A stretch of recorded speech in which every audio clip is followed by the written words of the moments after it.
Herzlich willkommen, Sianamgela, and welcome to the Bundesliga Connection with Chris Harrington on the SL Podcast in partnership with DW Berlin.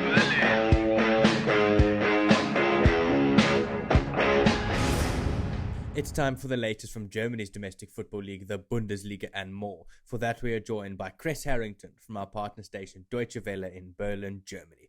Chris, Germany has been active in the UEFA Nations League. What do you make of the team's string of draws?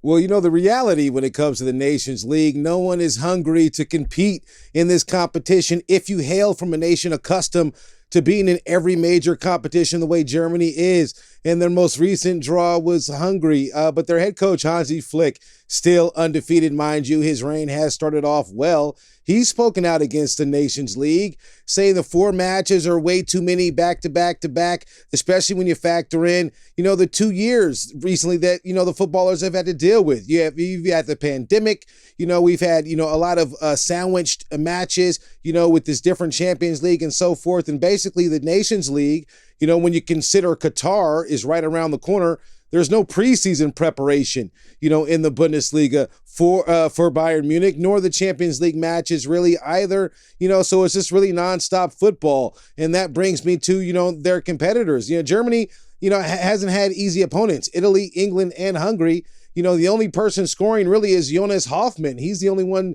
shown himself capable. Joshua Kimmich put one, through, but up front, no real good attack. Timo Werner, Kai Havertz have been absent, but this could come back to fatigue. The reality is that, the Bundesliga starts earlier than anticipated than it did the season prior, about a week earlier to, make space for the Qatar World Cup. But right now, Hansi Flick is trying to figure things out. One thing he looks forward to, and it's a positive, is the idea that they have not suffered any defeats yet. And he's trying to figure things out, whether it's his defense. Is he going to use a back 4 or back 3? That's a question. The midfield looks like it's an issue as well. Too many people in the midfield, but there are a lot of things to figure out for him. But the most important thing is they don't want to repeat what they had in the last World Cup. They had this exit shock in Russia in the first round. They're going to look to avoid that. I believe in Germany, they have a lot of young talent, Jamal Musiala among them. So we'll have to wait and see. They have Italy, on Tuesday. And let's see how they do against the defending European champions. Bayern Munich have stepped up their pursuit of Liverpool forward Sadio Mane. And if that doesn't work, who else is there?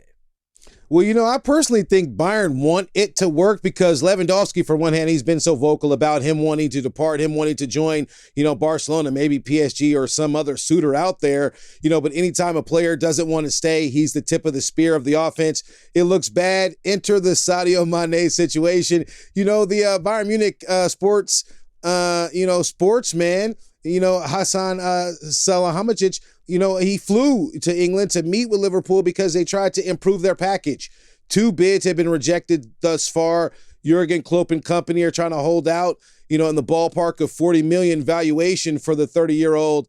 I think it's a matter of chess and not checkers, and I think for him to come out, the sporting director to come out, Bayern's in the press and say, hey, we do have other people on the radar. He's not the only one. There are, of course, other options. They can look in the Bundesliga. Sasha Kalicic has been looking really good. He scored against Bayern as well. There are other names out there. Victor Osimhen is a name that stands out to me because he did have a stint in the Bundesliga, as well as Manchester City's Raheem Sterling. I think it's obviously, a game of bait. I do think that Liverpool are expecting Bayern to step up their bid because everyone knows it's not going to be easy to fill the boots of Lewandowski. You want to have some sort of insurance policy in the form of a high talented player, in Mane, in Sadio Mane. But it remains to be seen. I would like to see maybe him come, because Gnabry looks to be out as well. So they're going to have to add some versatility, up front. But we have to wait and see what happens. Obviously, the windows are just now opening, and it's a lot of smoke right now. We have to let things, materialize before we start talking, really. Chris, before we let you go, just like always, what else has hit your radar this week?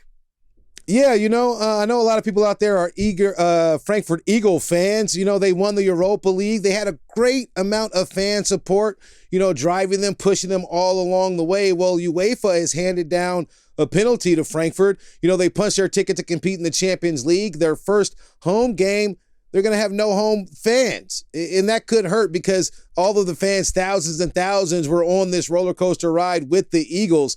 But there is some positive news. It won't affect the upcoming Champions League season because there's this 2-year probation period, which means more than likely by the time this penalty is applied, Frankfurt Eagles will look completely different on the pitch because typically players turn over quite often in the Bundesliga. And it's just a salute to Frankfurt for making it and having their fan support, and I'm sure this will not discourage fans from supporting them when they kick off in the Champions League. They had a bill to pay as well, I think around 80,000 euros, but that's not going to discourage the fans. Germany loves, their domestic football teams, and the Frankfurt Eagles' success was definitely a sign of that. Thank you very much for the Bundesliga update, Mr. Chris Harrington from our partner station Deutsche Welle in Berlin, Germany. Have a fantastic day further. Danke und auf Wiedersehen. The Bundesliga Connection is a team effort driven by the following incredible individuals. The show is hosted by Aidan Hewitt and Chris Harrington. It is produced by Chris Harrington. It is edited by Aidan Hewitt and Uli Presch, and graphics are provided by David Scullard.